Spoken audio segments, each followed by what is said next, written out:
नमस्कार, मी नीताच किचनमध्ये तुमचं स्वागत आहे। आज मी तुम्हाला एकदम सोप्या पद्धतीने माकली मसाला कसा करायचा ते दाखवणार आहे। मागच्या व्हिडिओमध्ये मी माकल्या साफ कशा करायच्या ते दाखवलेले आहे, तर त्या साफ केलेल्या माकल्यापासून मी तुम्हाला माकली मसाला करून दाखवते। हा माकली मसाला खूपच कमी साहित्यात आणि कुठल्याही वाटणाचा वापर न करता केलेला आहे। तर चला जास्त वेळ न घालवता रेसिपीला आता सुरुवात करूया।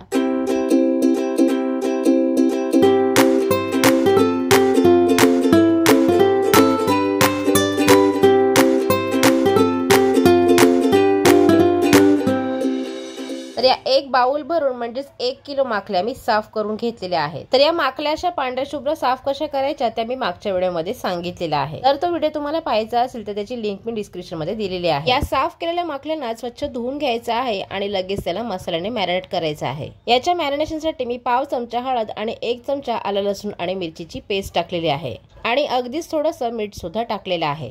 त्या माकल्या अर्धा तास मॅरिनेट करून ठेवायच्या आहे आणि नंतर त्या फोडणीला टाकायच्या आहेत। तर इथे मी फोडणीसाठी गॅसवर एक कढई ठेवून त्याच्यामध्ये 2 ते 3 चमचे तेल टाकलेलं आहे। हा तेल थोडा गरम झाल्यानंतर याच्यामध्ये 8 ते 10 लसणाच्या पाकळ्या टाकायच्या आहेत। लसणाच्या पाकळ्या टेचून टाकायच्या आहेत आणि कांदा आपल्याला बारीक चिरून टाकायचा आहे। तर इथे मी 2 मोठे कांदे बारीक चिरून याच्यामध्ये टाकलेले आहेत। तर हा कांदा शिजून मऊ झाला की नंतर याच्यामध्ये पुन्हा एकदा आलं लसूणची पेस्ट टाकायची आहे। तर इथे मी 1 चमचा भरून आलं लसूणची पेस्ट टाकलेली आहे। ही पेस्ट या कांद्याच्या फोडणीमध्ये चांगली परतल्यानंतर याच्यामध्ये सर्व मसाले टाकायचे आहेत। तर इथे मी मसाल्यामध्ये 1.5 चमचा लाल तिखट आणि 1 चमचा काश्मीरी मिरची पावडर टाकलेली आहे आणि पाव चमचा किचन किंग मसाला, पाव चमचा हळद आणि अर्धा चमचा गरम मसाला टाकलेला आहे। तर आता हे सर्व मसाले या कांद्याच्या फोडणीमध्ये चांगले तेल सुटेपर्यंत परतवायचे आहेत।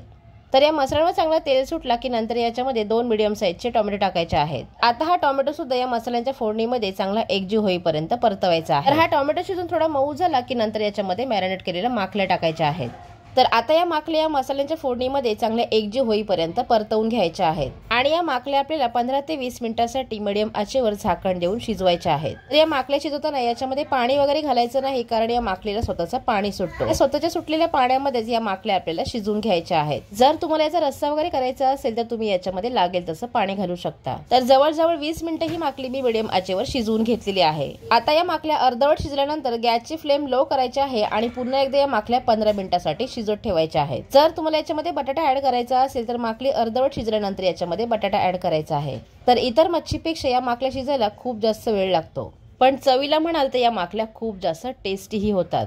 तर आता या माकल्या चांगल्या शिजलेल्या आहेत आणि यातलं सगळं पाणीही आटलेलं आहे। अशा प्रकारे हा आपला एकदम साधा सोपा माकली मसाला रेडी झालेला आहे। तर शेवटी याच्यावर भरपूर अशी कोथिंबीर टाकायची आहे आणि गरमागरम हा माकली मसाला सर्व करायचा आहे। हा माकली मसाला तुम्ही कशासोबतही खाऊ शकता, पण तांदळाच्या भाकरी सोबत हा माकली मसाला एकदम भारी लागतो। तर कशी वाटली आजची साधी सोपी माकली मसाल्याची रेसिपी मला कमेंट करून नक्की सांगा। आणि ही रेसिपी तुम्हाला आवडली असेल तर नक्की लाईक, शेअर आणि सबस्क्राईब करा। पुन्हा भेटूया अशाच एका नवीन रेसिपी सोबत। तोपर्यंत बाय।